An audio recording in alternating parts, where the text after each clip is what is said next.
There is one family that personified the American dream. For decades, the story of America revolved around the lives and deaths of its members. At times, in their fabulous lives, they appeared the very masters of time and chance. Their triumphs and their tragedies have touched millions.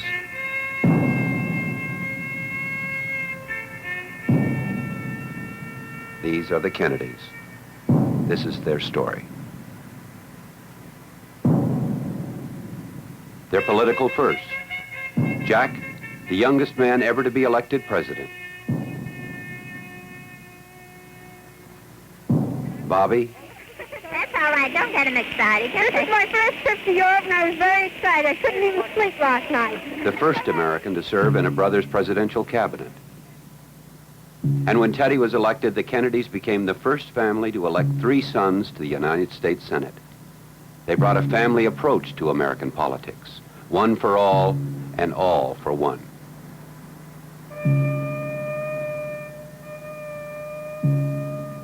Politics, the game with the highest stakes, was there to be mastered and won. A way to celebrate the Kennedy joie de vivre. They made it seem, in a world struggling for survival, that anything could be done, that anything was possible. What about setbacks and calamities? After one family tragedy, a reporter asked Brother Bobby if now the Kennedys would give up. He replied, "The Kennedys intend to stay in public life. Good luck is something you make. Bad luck is something you endure." And it was that view of life and death that sustained Joseph P. Kennedy Sr. in his hours of grief. His firstborn, Joe Jr., crashed to his death in World War II. Daughter Kathleen killed in a plane crash. Jack, the president, assassinated in a Dallas motorcade. Bobby murdered in a Los Angeles hotel kitchen. Joe Kennedy, crippled by a stroke, endured the bad. Time and chance had dealt with him and his family in a manner that rivaled the tragedies of the Greeks.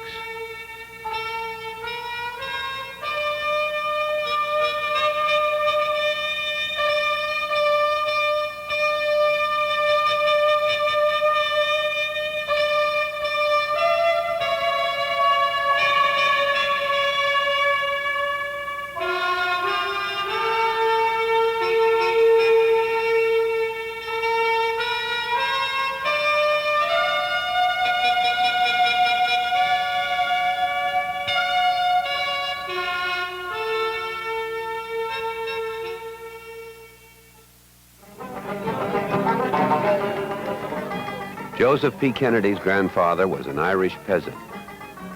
He came to America during the potato famine of the 1860s in Ireland.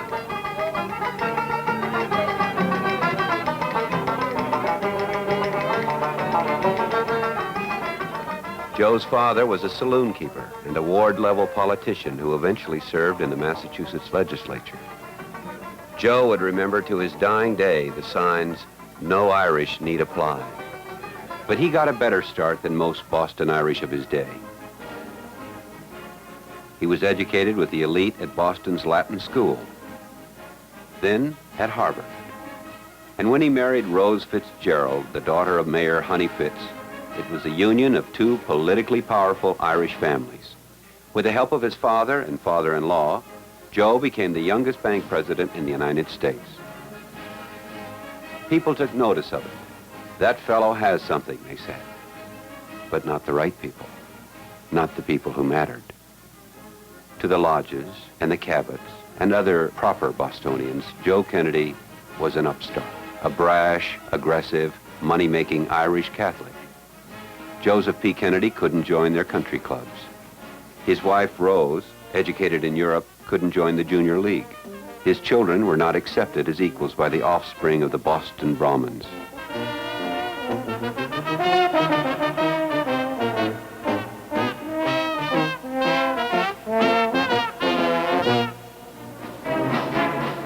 But Joe Kennedy believed in the American dream.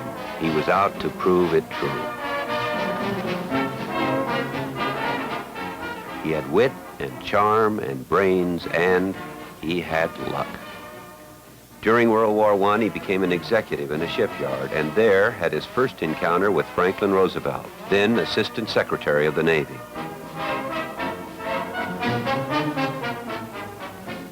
The war over, he charmed his way into a firm of stockbrokers, quickly became a master of the marketplace, and took off for New York and Wall Street after the big money.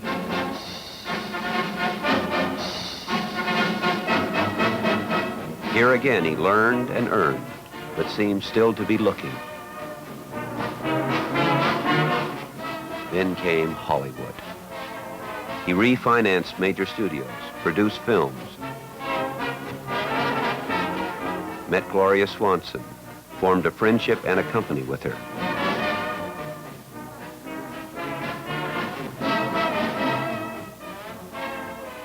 They were together frequently. There was a scandal. And all the while, he kept piling up money. A man of substance as the 20s began to roar, he was a millionaire many times over when they crashed. He had the foresight, or was it Irish luck, to liquidate his holdings the year before the market collapsed. His fortune was safe. The family spent summers on the Cape and winters at Palm Beach.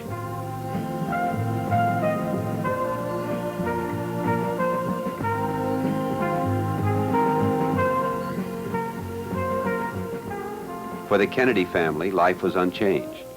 But Joe Sr. was worried about his fortune. Everywhere there were signs of chaos. The recovery promised by President Hoover was nowhere in sight. Close to 1,400 banks failed in 1930 alone. Soon, 16 million workers were unemployed. Foreclosures and evictions stirred ugly moods. Mobs in Washington. Riots. Upheaval. The rage of the people might bring everything down. He saw Franklin D. Roosevelt as a man who could save it all and set out to help him. Roosevelt needed a solvent supporter, a man of substance, and an Irish Catholic to neutralize his Irish Catholic competitor, Al Smith. Not to win votes alone, but to win in this crusade to restore America to its own people. Roosevelt welcomed him.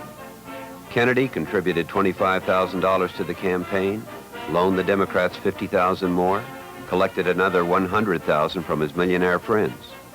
But still, he was an outsider. His money was welcome, but the idealists in the party were skeptical of a stock market operator. When Franklin Roosevelt became president, Joe Kennedy expected to be Secretary of the Treasury. FDR kept him waiting for a year and a half. Kennedy thought he had been taken. Finally, he was named chairman of the newly created Securities and Exchange Commission. A stroke of Roosevelt genius. Kennedy was perfect for the job. He knew all the tricks to catch the tricksters. Against all enemies.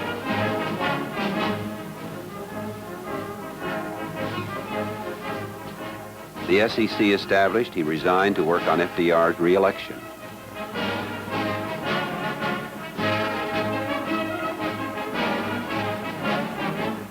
Then came the real reward for an Irishman from Boston. Roosevelt made him ambassador to the court of St. James. All right there, boys, it's late.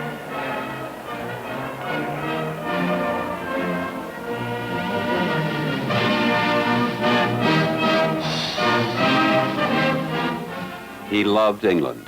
His large family was a source of fascination to the English. Nothing could have pleased Joe Kennedy more. Just arrived in England after a very pleasant trip. I'm looking forward with great anticipation to my duties here and to renewing acquaintanceship with many old friends. Thank you very much. But what about the family of 9, Mr. Kennedy? We're not wishing to add to the housing problem of England and make it any worse than it is. I'm bringing them over in installments. 5, 2, and 2. Thank you. Of all he had done, all that he possessed, nothing compared with his love for his family. There were plans for them, especially his firstborn, Joe Jr. Nothing would have struck the path of his children. Everything would be placed at their disposal. What was needed was the proper upbringing, a good education, the will to win. Failure was not tolerated. Destiny must be actively pursued. If you used your head and you worked, you were sure to win. Competition created strength, assured excellence. The Kennedy children were in constant competition. It was an essential part of their upbringing.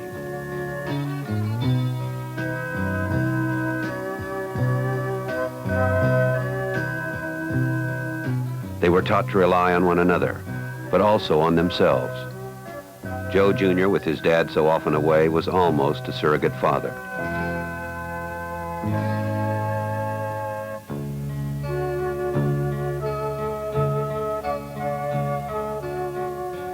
But he and his mother worked within guidelines set by the father.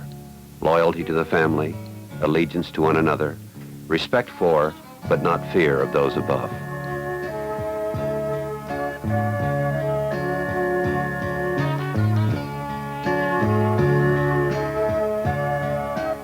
Joe Jr. was the star of the family, and he patterned himself on his father. His ambitions, his conservative views, his pugnacious personality. He was bright, he was determined. He sometimes boasted that if his dad didn't precede him to the White House, he, Joe Jr., would be the first Catholic president.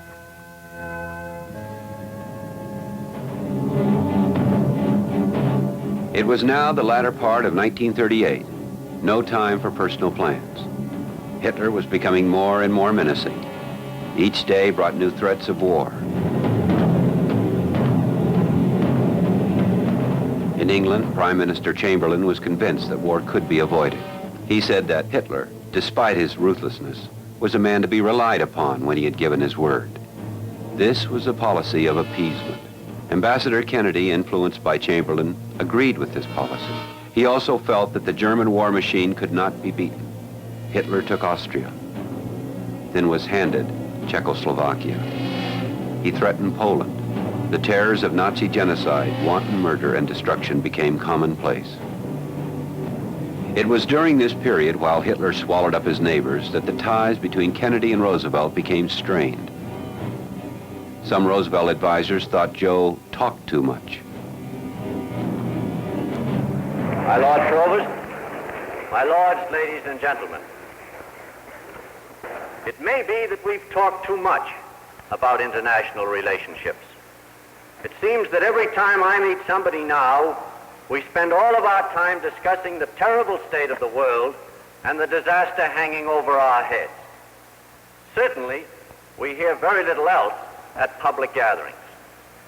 In the first place, of course, let us not forget that we still have peace.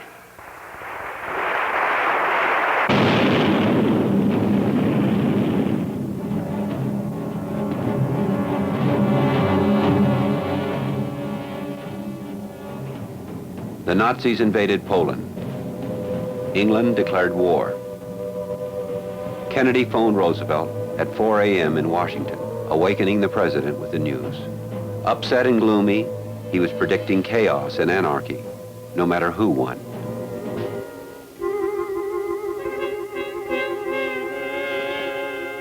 Kennedy's isolationist views had put him on the wrong side of history and in direct opposition to Roosevelt. His days in London were numbered. Chamberlain was replaced by Churchill. Churchill and FDR maintained direct communication. Ambassador Kennedy, deliberately bypassed, resigned. I am returning to Washington to report to the President. I leave England at this time with real regret. When I went to school, we were taught that the great courage of the world was Spartan courage. But your exhibition will certainly earn you a great page in history, and we'll have it talked about for centuries to come. British courage. My hat's off to you. Despite bad feeling, Kennedy returned home in time to endorse FDR for the third term. But he still defended his own views. A label used as a smear against certain citizens who favor keeping America out of war is the word appeaser. I have been called one. And here is my answer. If by that word, now possessed of hateful implications, it is charged that I advocate a deal with the dictators contrary to the British desires, or that I advocate placing any trust or confidence in their promises, the charge is false and malicious. If I am called an appeaser because I oppose the entrance of this country into the present war, I cheerfully plead guilty. And so must every one of you who want to keep America out of this war. Kennedy had many reasons for opposing the war. Two important ones were his eldest sons.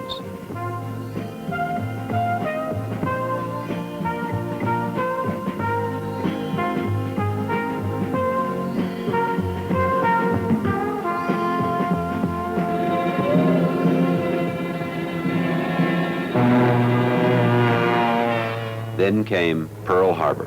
His sons enlisted. Kennedy reversed his position. He fired off a telegram to Washington offering his services. But Roosevelt had no place for Joe Kennedy. December 7th, 1941, a date which will live in infamy. The United States of America was suddenly and deliberately attacked by naval and air forces of the Empire of Japan. Kennedy's public life had come to an abrupt halt. But the dream remained, his sons remained. It wasn't the end, it was just a setback. His son Joe would go off to fly dangerous missions. Son Jack to the Pacific, commander of a PT boat. Courage became a Kennedy trademark. The greater the danger, the more Jack and Joe offered themselves. Then word came that Jack was missing. 2 weeks later, he was found, alive, on an island. And soon he was home, a war hero. Joe Jr. volunteered for a dangerous mission. It failed. Joe Kennedy had lost his first son.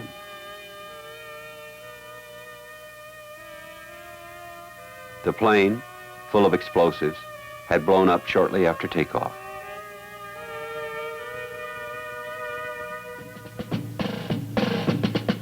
But Jack was safe. The war ended. Jack wasn't sure what he wanted to do. He considered writing, but politics attracted him also. It was a way of doing something about the world. His father helped him decide. He ran for Congress. As Joe put it, I got Jack into politics. Joe Jr. was dead. It was Jack's responsibility to run. He didn't want to, felt he didn't have the ability. But I told him he had to.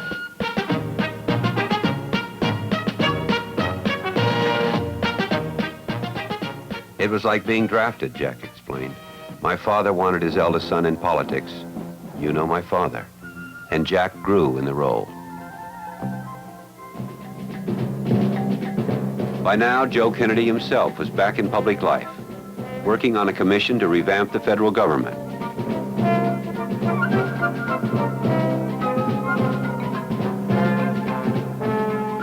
In his 6 years as a congressman, Jack's politics were basically conservative. He was anti-communist, an advocate of the status quo. He occasionally showed his toughness and independence. In one case, he fought the American Legion for their opposition to a low-cost housing project in a highly sensitive political issue. Building his image with care, he wanted to be more than a congressman. Henry Cabot Lodge was running for re-election to the Senate from Massachusetts. The Kennedys thought he could be beaten. Lodge, confident of his own election, would be running the Eisenhower campaign. As we approach the Republican National Convention, it becomes increasingly apparent each day that Eisenhower will be overwhelmingly nominated on an early ballot. If I were guessing, I would say the second or third. One thing I will flatly predict, now. Here was an opportunity for Jack to become a national figure and to beat out the elite of Boston, the Cabots and the Lodges. As Lodge played national politics, Kennedy zeroed in on the local issues. But things were not going well. The polls showed Lodge ahead. A strong hand was needed, one that could handle all the elements, including Joe Sr., whose old political cronies were out of touch with the times. The obvious man to take over was Bobby. He gave up his job in the Justice Department to run the campaign. Working tirelessly with consummate skill, they built a new kind of political organization flooded with youth and vitality. Soon, the tide turned. On the national level, Eisenhower was enchanting the voters. Lodge was right there beside him, listening to the cheers. Ike was headed for the White House, but Lodge was headed for disaster. Jack Kennedy had become a relentless campaigner. Each day, he looked more and more the winner. Each Kennedy, a reporter wrote, takes pride in the achievement of the others. This was a tremendous asset.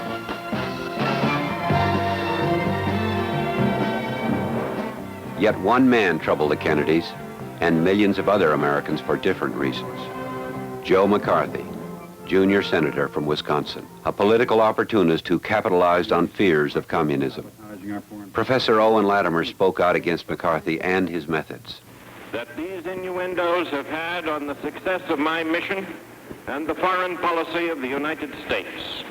I therefore conclude that Senator McCarthy's charges and insinuations are not only false, but utterly irresponsible, and under the circumstances reveal a shocking disregard for the interests of our country.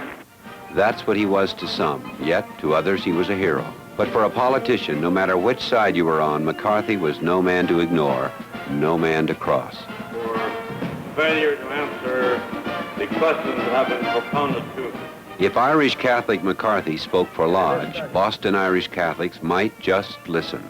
Joe Kennedy considered McCarthy a friend. McCarthy had dated his daughter Eunice, employed Bobby. Kennedy had contributed to McCarthy campaigns. He asked Joe McCarthy to please stay out of Massachusetts. He did. My brother Bobby, who managed the campaign, perhaps he could give us some idea, more up to date, of what the final figures were. Well, I think that from what we got up to about 20 minutes ago, that you were winning by about 70,000, and there was about 100,000 more votes would come in, and I think that plurality would remain. That's out of about 2,250,000. Yeah. So I think that's about 5% of the vote. Good, fine. Well, I guess you're glad it's over, aren't you, Bobby? I am, Jack.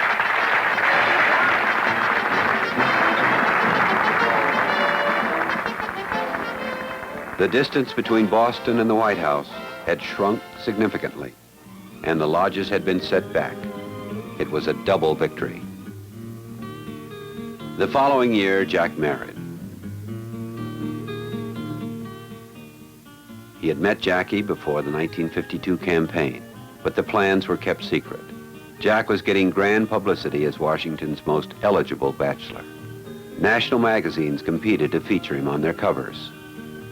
The announcement of their engagement was postponed so as not to spoil a cover story. Soon, Jackie was part of the Kennedy clan, and she became her own kind of story. We went to Acapulco, Mexico. Do any fishing? Yes, my husband caught a 10-foot sailfish, which he has in his office. A real prize catch. Did you help him haul it in? Well, not really, but I was in the boat. All I did was pour water on him. You poured water on him?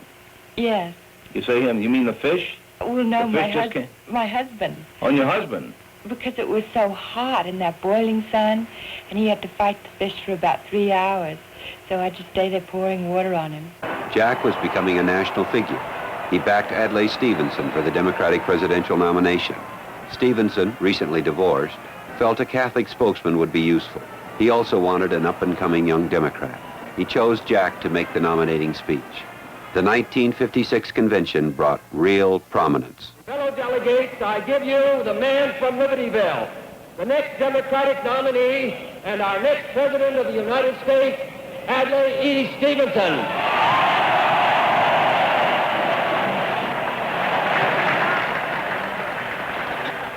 At this point, Jack made a wrong move.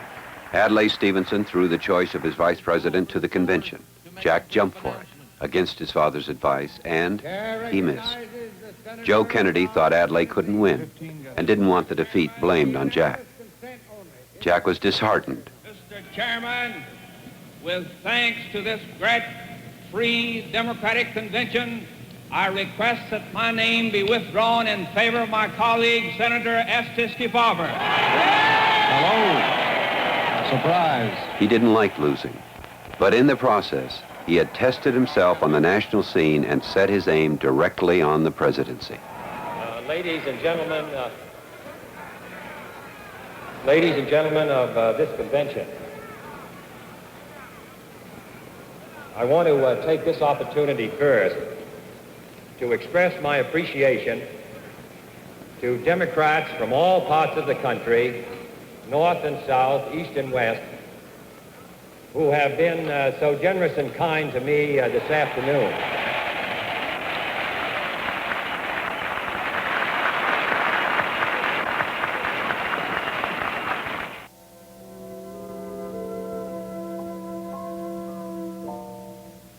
The following year, his daughter Caroline was born. The baptism was a public event.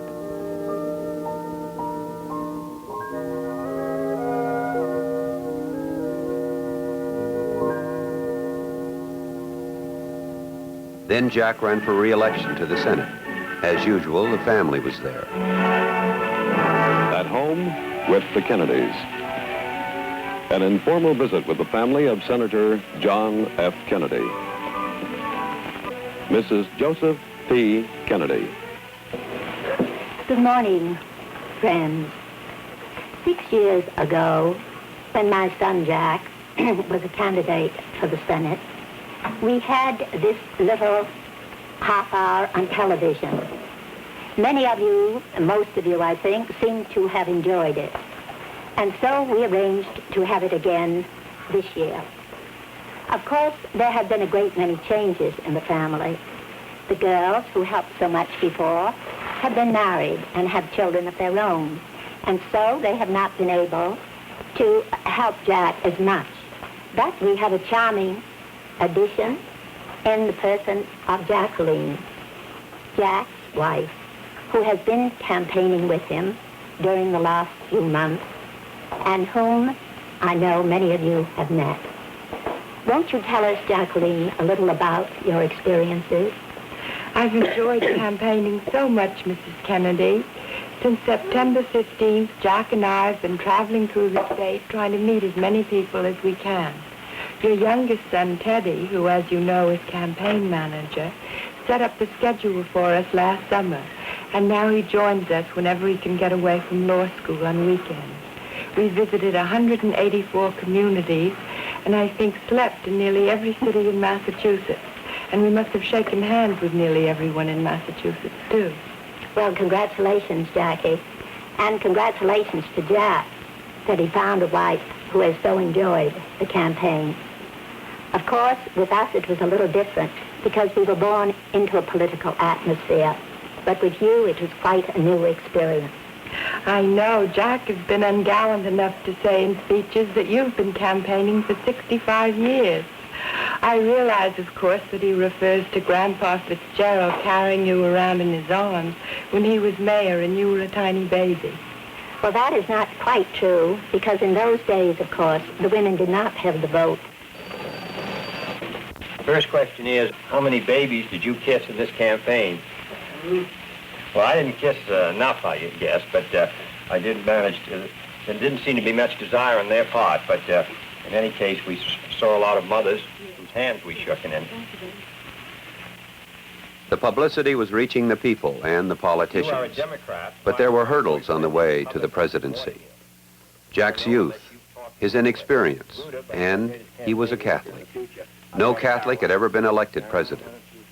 The liberal wing of the party felt nagging doubts about him. Jack's liberalism seemed too recent. But as Jack said, Hubert's too liberal and Lyndon is a Southerner and less liberal than I. We all have handicaps. Maybe this is the time. All the Kennedys were enthusiastic. Joe Kennedy enjoyed the action too, though he had to stay in the background while helping to push his son to the presidency. He explained privately, we're going to sell Jack like soap flakes. As early as 1957, he was in New York lining up political bosses. He called Chicago Mayor Daley. Kennedy had vast holdings in Chicago. Daley signed up. And the candidate, once considered a poor speaker, began to show the rhetoric and style that would stir men's souls. The Eisenhower Peace and Prosperity conceals a dangerous attrition a period of stagnation and status quo, while America becomes second best in all of the vital things that count. And while they talk about prosperity, it is an abundance of courage that we need, and not merely of goods. We have the most gadgets and the most gimmicks and the longest tail fins and the biggest television sets in our history. But we also have the worst slums, the most crowded schools, and the greatest erosion of our national resources and national will that we've ever had. In short, I believe that our party and the time have met. We, the Democratic Party, has its greatest opportunity and responsibility in all of its long history. For it is a time of decision, a time of leadership. It is, my fellow Democrats, a time for greatness. Let's make this number 5 for April 5 and victory on April 5. And meanwhile, we'll sing Old the Man from Minnesota. He's for you and you and you.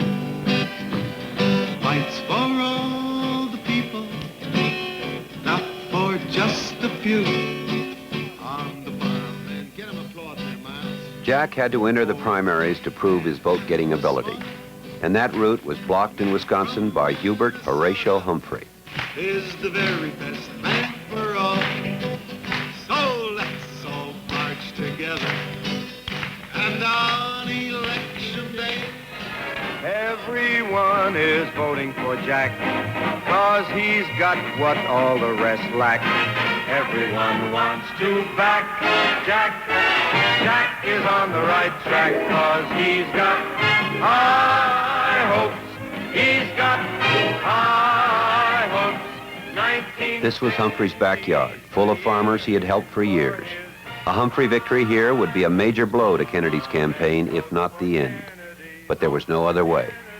The convention delegates, the party pros, and the liberals all had to know Jack Kennedy was a candidate who could win. I do believe it is, because I think that if I were unsuccessful here, I think it would be very difficult to be nominated. And I think if we win here, I think we'll be in a stronger position.